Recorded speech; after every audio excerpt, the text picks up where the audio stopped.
explosion. And to discuss this issue, we have a panel which is very worthy and representative of Pakistan's current political scenario. We have a lady who has been a very prominent political leader, who still is. By the way, she's not a former member of parliament, she's a current member of parliament. And Shaista Pervaiz Malik, always focused on issues in the PMLN. We have Taimur Saleem Khan Jhagra Sahab, and I think you're one of the few people who's not in jail, so thank you for coming from the PTI. So I'm glad. And I can assure you, you won't be arrested after you leave the hall. Because population is an issue in which there's no Khaki Mufti divide. So that's okay. And I also want to welcome Dr. Farooq Sattar.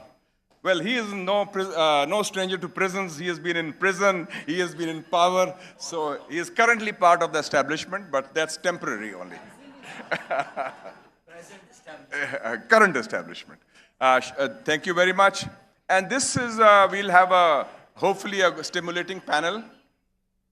Ladies and gentlemen, the issue of population in Pakistan and globally now has assumed an importance which is very political. In Pakistan also, there's the politics of population. After every census, there's a controversy. People say that our population has been understated. I remember Karachi, there was a protest. Because according to Pakistan's own constitution and our own laws, when the allocation comes for resources, it's based on population. So if you have higher population, you get more money from the federal government. So unfortunately, the system should be based on level of development or level of socio-economic backwardness, but here it's skewed the other way. And even globally, I've just come back from Hungary, there was the Asia-Europe Political Forum where I was elected as chairman on behalf of Asia. And in Hungary and Europe also, the biggest issue is immigration, population. The two of the biggest issues of our time, the issue of Palestine and Kashmir, have a population dimension, because in both countries, when they have the genocide in Gaza by Israel and the West, it's about cutting the population of Palestine, demographic balance, ethnic cleansing. And similarly, the Zionist regime in Israel and the fascist and the racist regime of India are doing the same policy, trying to have ethnic cleansing and changing the demographic balance in occupied Palestine and occupied Kashmir. So population has a very important dimension in that. I would also like to mention that we were the first in the Pakistan Parliament to take the initiative in 2020. In January 2020, I presented a resolution in the Senate of Pakistan on population, which was the first resolution of its kind. And that resolution had the support of all members of all political parties across the political divide. It was the PTI government then, but they also supported it. So it became a national consensus. And after that, on 12th of March 2020, President Alvi was there. We launched the first ever in the history of Pakistan, and it was my idea and my brainchild, the Parliamentary Forum on Population. Myself and Senator Shibli Faraz were there, and we included all the various stakeholders or political leaders in that. So now we have a situation where all the major political parties have a focus on population. And at that time, I was chairman of the Defense Committee. I also talked to the military, the GHQ, General Bajwa was there. And you can see at that time onwards, even the speeches of the military, they focused on population as a part of the narrative on Pakistan. And when Moeed Yusuf presented his national security report, it had a chapter on population. So population is now put on the radar. The problem is lack of political will and lack of priorities. And unfortunately, you can see, just now you had the speech of the World Bank leader from Mongolia, Madam Bolgama. She mentioned that Pakistan was spending rupees 163 per capita on population, when the World Health Organization says it should be rupees 465. But the government priorities are wrong. You can see it, that they are spending $43 billion rupees giving to government party parliamentarians for so-called development, when much of that money can be spent on education, 26 million children out of school, 40% of young people are stunted, which means 10 million children, and rather than giving to each MNA 25 crore rupees. So that priority is totally wrong, and that needs to be changed. The second issue which, thank you. And I think Shaista is one of the few MNAs who is a lady with a difference. Maybe I should recommend to the Field Marshal to appoint her as Minister for Population Planning. Maybe, give me your CV after the meeting. Give me your CV. She'll do a good job. And she'll get the appointment, by the way, if it's recommended. And the second thing is that there's a myth that because Pakistan is a Muslim country, it's an impediment. Not at all. We have the Islamic Republic of Iran, we have Indonesia, we have Bangladesh. All three are success stories in population. And they all three are Muslim majority countries. So the issue is somewhere else. It's lack of priorities, lack of paisa, lack of political will. And I think we'll have this discussion on that. And let me start by asking the ladies first, Shaista Pervaiz Malik, that what in your view should the government of the PMLN under Prime Minister Shahbaz Sharif be doing? The three things he should be doing to promote population as the paramount issue for Pakistan. Thank you.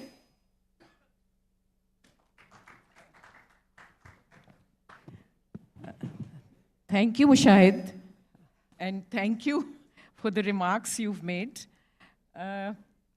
First priority is, I think the Prime Minister of Pakistan has recognized and has taken up the challenge that we have to tackle the population management, because he's serious about it. You know, the first priority should be that it should be taken at the national level. The priority should be taken at the national level, with taking the chief ministers of all provinces into it together.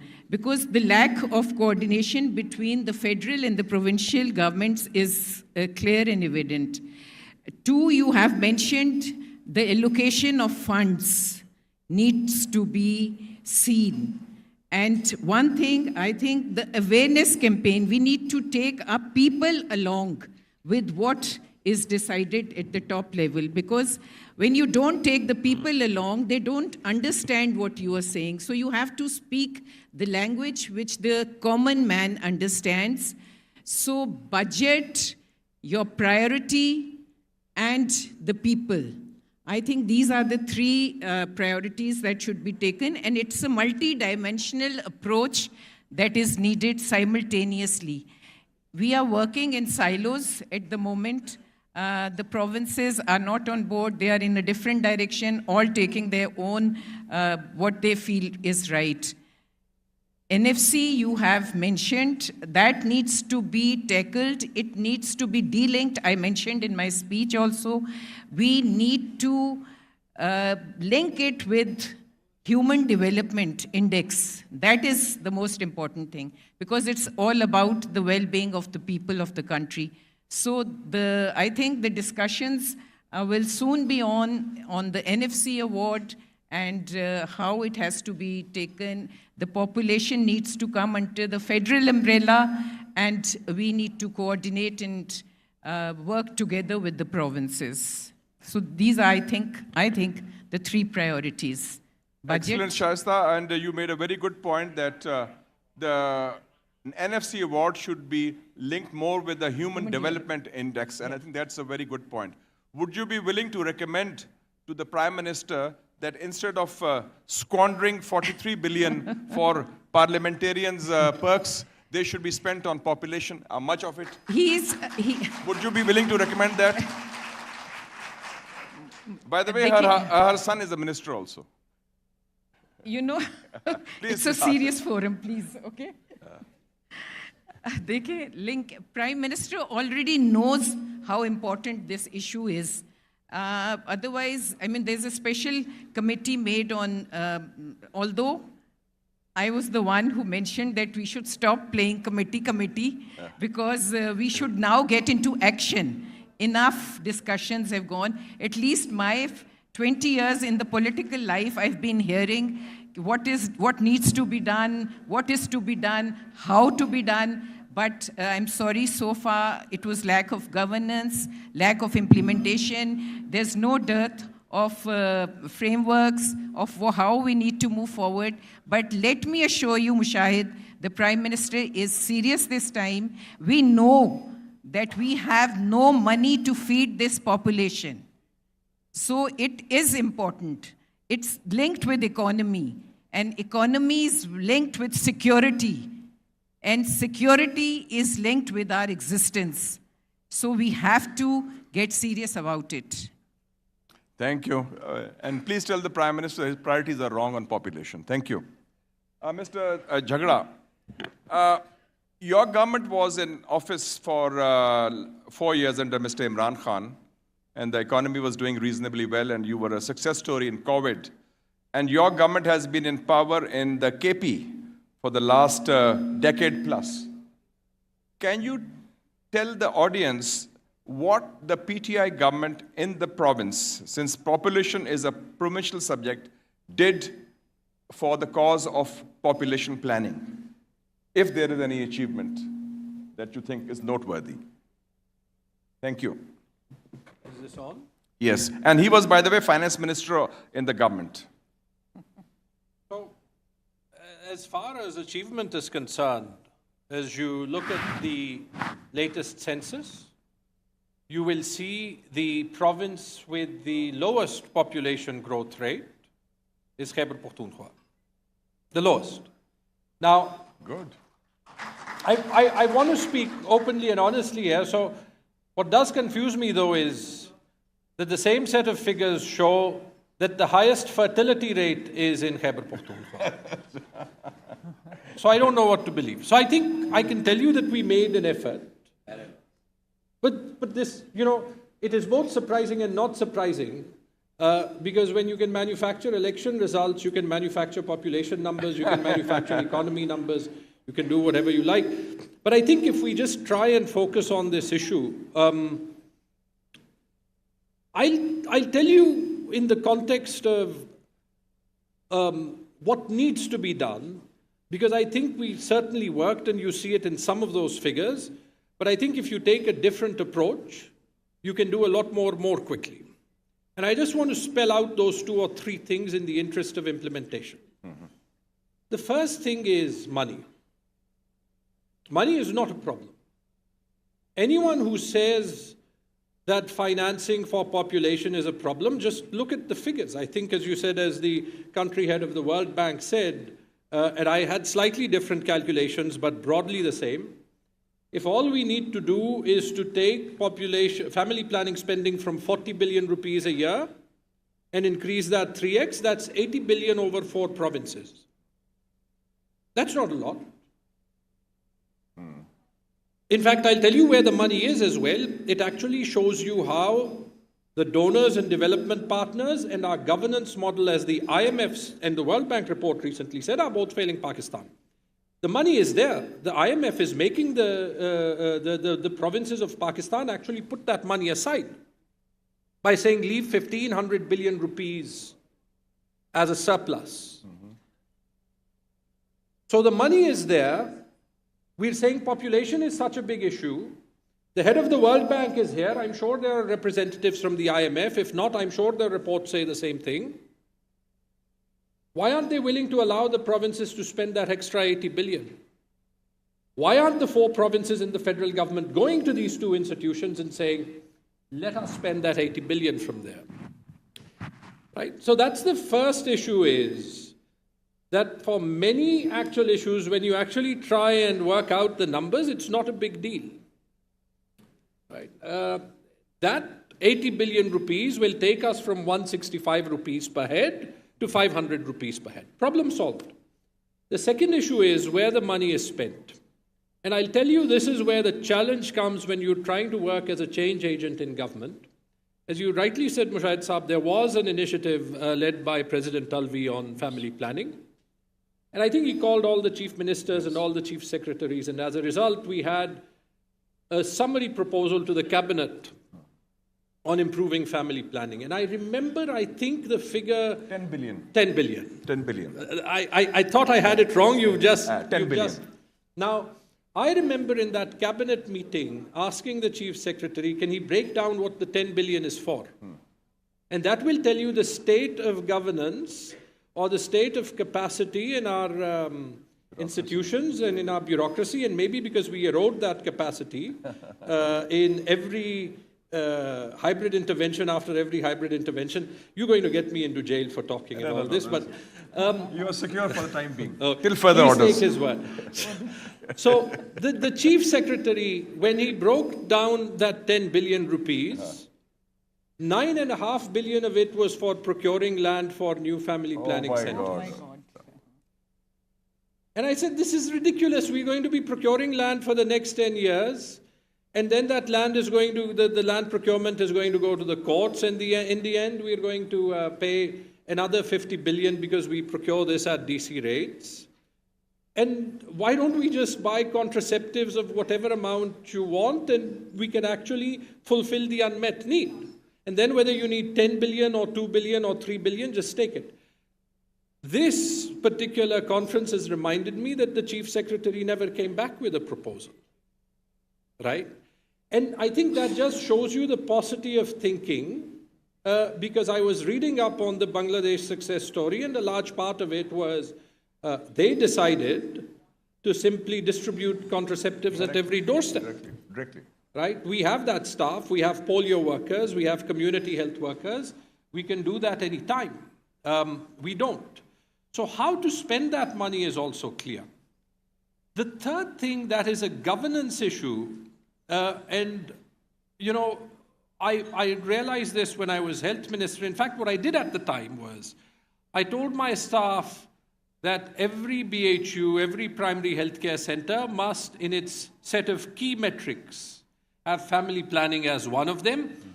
Because by bifurcating family planning or population planning or whatever we want to call it from health, we have actually created this need to buy land for new family planning centers, to recruit more staff for helping with family planning, when all the staff exists within the health setups.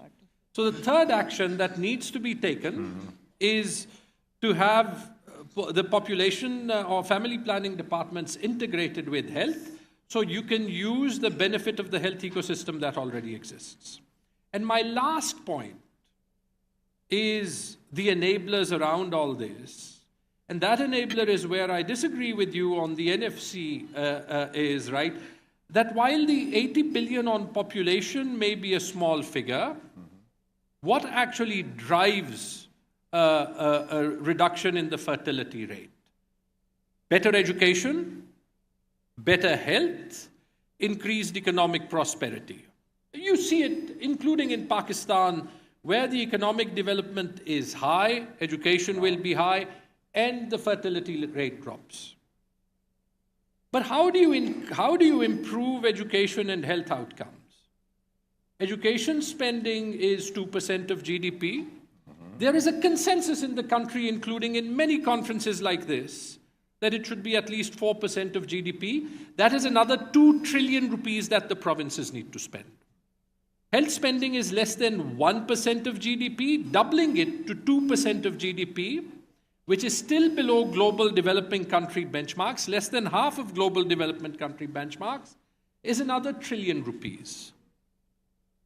We need to give the provinces 3 trillion rupees across health and education to get more teachers. If anyone's seen hospitals in the periphery of Pakistan, people stay away from them because of the quality of infrastructure in them, because we don't believe in Pakistan in spending in what we called, when I was at McKinsey, OPEX, operational expenditure. We build structures and then we leave them to rot. So if we were actually to invest that in health and education, we need to increase the size of the NFC pie so that the provinces get more. Now, that doesn't mean that the federal government doesn't have a hole to gap, But the answer is not to take ₹1 trillion from the provinces and give them to the federal government, because it will further impact service delivery. It will actually mean that finding the 80 to 100 billion for population will become an issue, because the provinces will be ₹1 trillion shorter than they are today. That discussion isn't happening. The only discussion I see happening is that the provinces are flush with cash and the federal government is broke. The provinces are not flush with cash if you actually want to invest in the development of Pakistan, and this is particularly true in the smaller provinces. By the way, the last thing on this, change the NFC, change it from the population, but that does not necessarily mean, that cannot mean that the more backward provinces get less. Because if you look at any definition of any instrument such as the NFC, its primary objective is fiscal equalization. Sindh can generate revenue from the port, Punjab can generate revenue because it's the population hub and the breadbasket of Pakistan and hence attracts industry. Balochistan is a massive challenge, and in Khyber Pakhtunkhwa, the two competitive advantages that we potentially have: one, trade with Afghanistan is closed, it's a policy decision. Two, we can actually be the energy hub of the country, but energy is being taken away from the provinces, whether it's gas or whether it's electricity, and therefore we are that little northwest corner that gets blamed for things, but that the center doesn't fund or realize that it has actually landlocked into a set of conditions where for us to develop our economy in the way that we can, the state of Pakistan doesn't allow us and tells us it's in the national interest, right? Right. So if you are actually going to shift the NFC, last sentence, and I looked at India's formula today, because people keep quoting that India has moved away from population as a primary factor. It has, but what is the element of the formula that gets the greatest proportion of NFC sharing in India? It's something called tax gap. That means, no sir, it means that the states in India that are the furthest behind in revenue generation get the greatest share because of this need Level for of fiscal backwardness. equalization. Thank you very much. 50%. I think, Taimur Sahab, you also hit the nail on the head. Very good. Especially on the issue of, it's not about money, it's about the political willingness to do this and also the role of the bureaucracy, which you pointed out. Thank you so much. Dr. Farooq Sattar Sahab, why is it that after every population census, there is a hue and cry from the MQM, especially from Karachi, about the population figures being, he talked of that Form 47 is applied in Karachi on population. Why is that? Is it linked with the allocation of resources, or it is politicizing an issue which should not be politicized because the national interest demands a consensus on population? Thank you, Mushahid Hussain and Zeba Sattar and her Population Council and Dawn Media Group for inviting all of us and giving us this opportunity of sharing our views on this very important national issue with a very august audience that is just sitting in front of me. Now, taking a lead from this, I am coming from a city which is very complex, Mushahid Bhai, and it will not be a justice that while we are sitting in Islamabad and do a sort of an analysis on the very stated policy of any political party. It's not only my party. It is the other parties in Karachi, whether it is Jamaat Islami, PTI, or MQM. All of these three parties have been making hue and cry after the holding of every census. So there is something seriously wrong in the approach of conducting the census. But this time along the last census that were held in 2023, because of a close watch some vigilance and monitoring, and some access that we had because of the digital census that were carried out, we were able to catch the thief also who was suppressing, who was snatching away a big chunk of Karachi's population so that it could not get registered in the official results of the census. And because of that, 38 to 40 special teams were sent by S.N. Iqbal, the Prime Minister, and the Prime Minister to Karachi. And then when they digged out the evidences that we shared with them, the population then of Karachi for the first time in last 60 years has gone up from 32 to 37% of sin. Otherwise, a city, I did not hear any of my predecessor. Everybody mostly was speaking on the unchecked growth of population, and that is the 2.6 or 2.7% population growth rate with which Pakistan's population is growing. But there was a very little or less talk on the population increase because of the influx, because of the economic migration. And Karachi is under, I think, an immense pressure of the influx of population, and it is continuing. Every year, 100,000 adults are born in Karachi. हर साल 1,17,000 साल से बड़ी उम्र के 18 साल से बड़ी उम्र के बच्चे पैदा हो रहे हैं वहाँ पर. This is a fact which, and even Lahore, I think, is also because of the influx, it is also going through the same, yeah. So this is one thing that where does this influx thing or the real count of this influx or even the natural growth is accounted for in the censuses that have been held. I don't want to go into the detail of the censuses that have been held since 1951. मैं उसमें detail में नहीं जा रहा. But then what I have to say कि जो उजड़े और फिर न बसे, ये दिल वो निराली बस्ती है, बस्ती बसना खेल नहीं है, बसते बसते बस्ती है.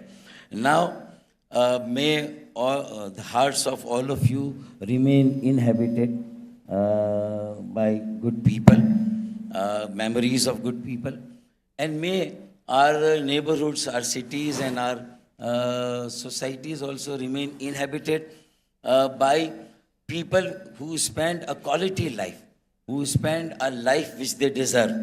And for that, I've seen that the mist is getting clear. Even the Islamic Ideology Council very recently, because of the sustained and proactive effort of the Population Council, I would like to commend their efforts. And now, Zeba Sattar, yeah. And now,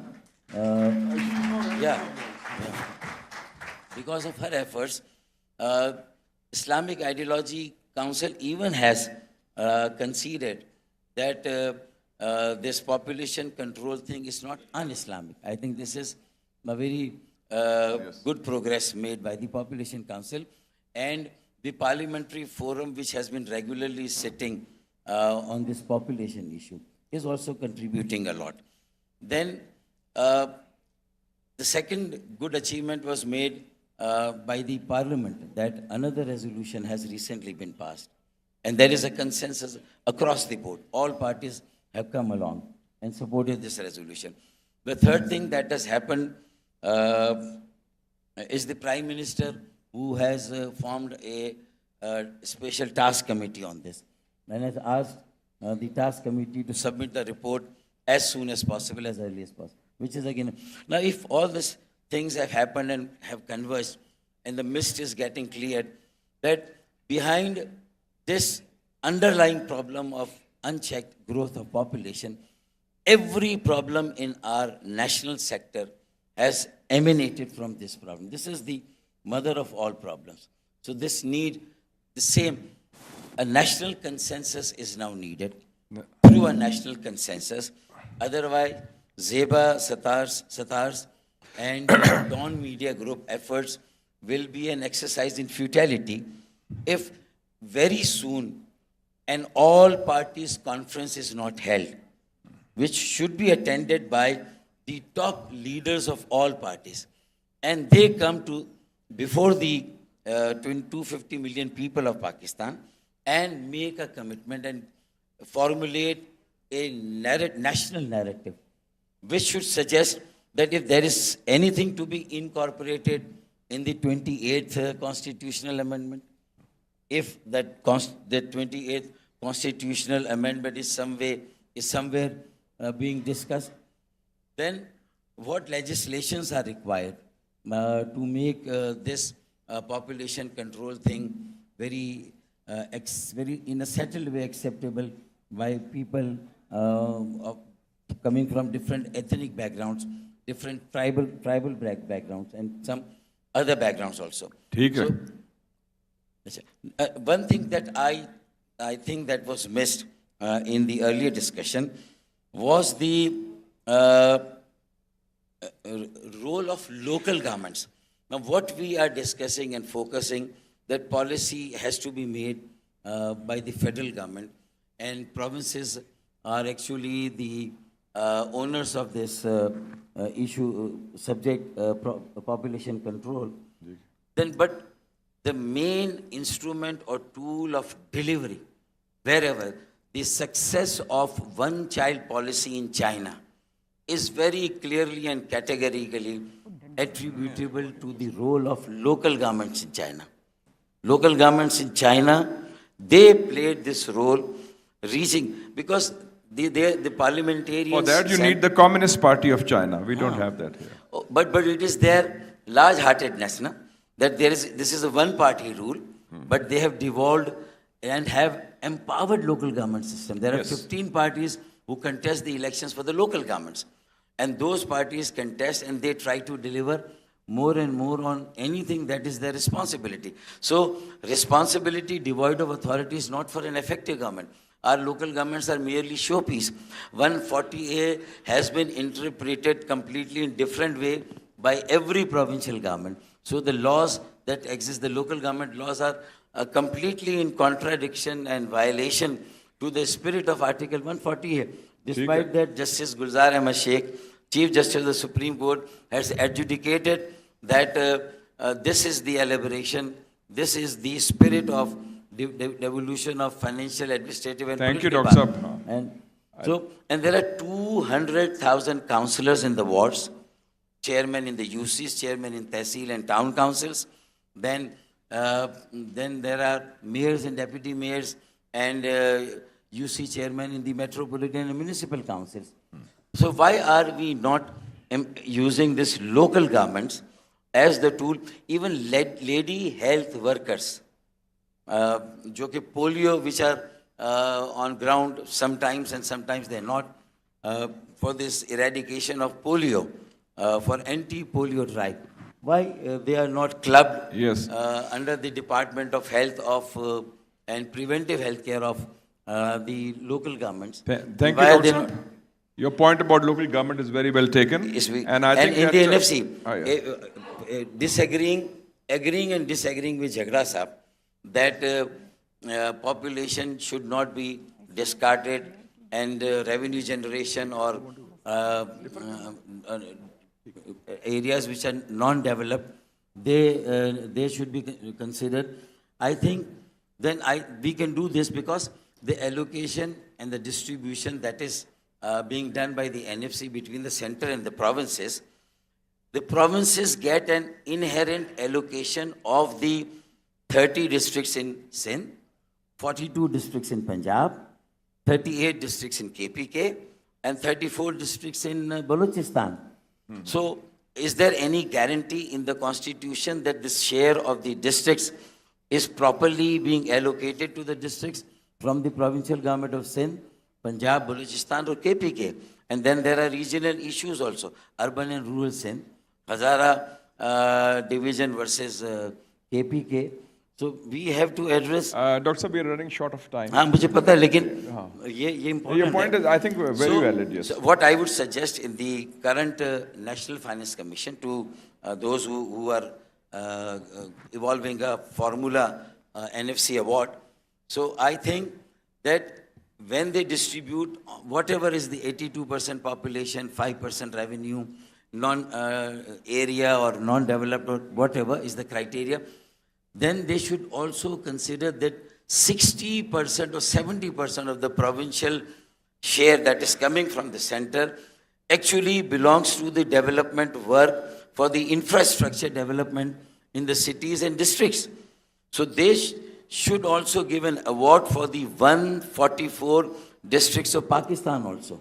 And this is what actually the constitutional, Dr. Saab. ये जो हमारी है, ये constitutional amendment. Amendment है आपकी. Yeah, this also says that the National Finance Commission should also, I think on that there's the alongside the consensus. provinces, where men caucuses are more required in the parliament than women caucuses to keep on discussing this issue of population control.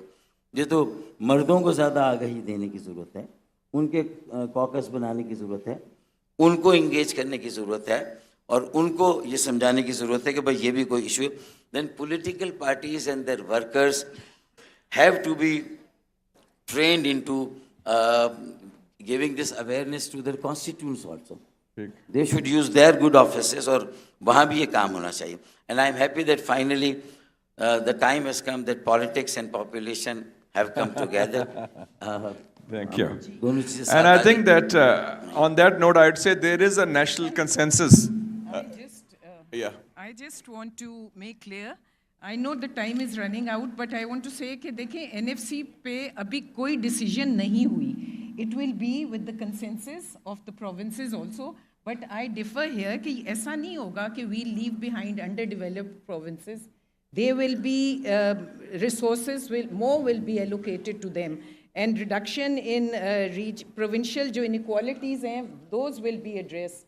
And stronger provincial autonomy will be encouraged, and better service delivery, which at the moment is not visible, will be there. So, abhi nothing is decided. Every province will sit down and discuss. Then you have to untie a constitutional let me and a state institution, NFC, that the 18th Amendment very cunningly and conveniently put a restriction on the NFC that whatever share has been previously or in the 7th National Finance Commission allocated to the Dr. Saab, provinces now we are coming to cannot financial be issues. reviewed. I think the you population cannot part tie is the hands and Just feet a of the constitutional institution. You have to untie that. I just through like some to constitutional sum up this very good discussion, riveting discussion rather, that there is a national consensus, perhaps there's a need for a national charter of population for the next 10 years. Yes. And you have called for an all-parties conference where all political leaders should be invited.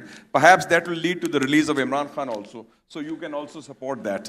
Thank you very much. And now we have to see a video by one of the ministers. If he Thank you. cannot be brought out, he can be on the video also, yeah, he can be. I wish I would have been here personally, but there was certain commitments I couldn't make it. Anyway, it's a modern world and we can use these gadgets. So I'm just joining through this facility. And as we gather for Pakistan Population Summit 2025, we are reminded that population is not merely a statistic, but a story of people, rights and systems that shape dignity, TAWAZUN or balance. It's not just our theme, it's our national responsibility. To restore this balance, we must ensure that every child, whether in Tharparkar or Gilgit, receives equitable health, education and protection. Our policies must reflect women's realities, gender-responsive budgeting, directs resources to health, education, mobility and economic opportunity. Empowering women strengthens families, communities and sustainable population growth. Accountability is equally critical. I urge parliamentary committees to strictly evaluate public spendings, review outcomes and uphold transparency so that our constitutional guarantees from the right to education to the right to a clean and healthy environment translate into meaningful progress for our people. Pakistan's population challenges intersect with climate stress, water scarcity, food security, and rapid urbanization, damaging a coordinated and data-driven national response that rises above political cycles and remains rooted in human rights. As its core, population planning is about people, a mother seeking safety, a child seeking opportunity, a family seeking dignity, and our policies must reflect this human reality. Thank you so much.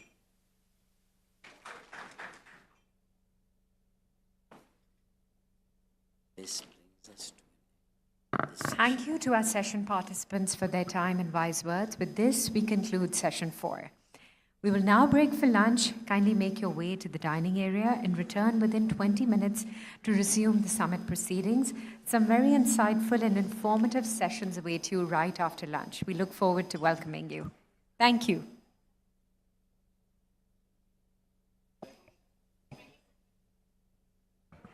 We would like to see you back in the hall after 20 minutes. Thank you so much.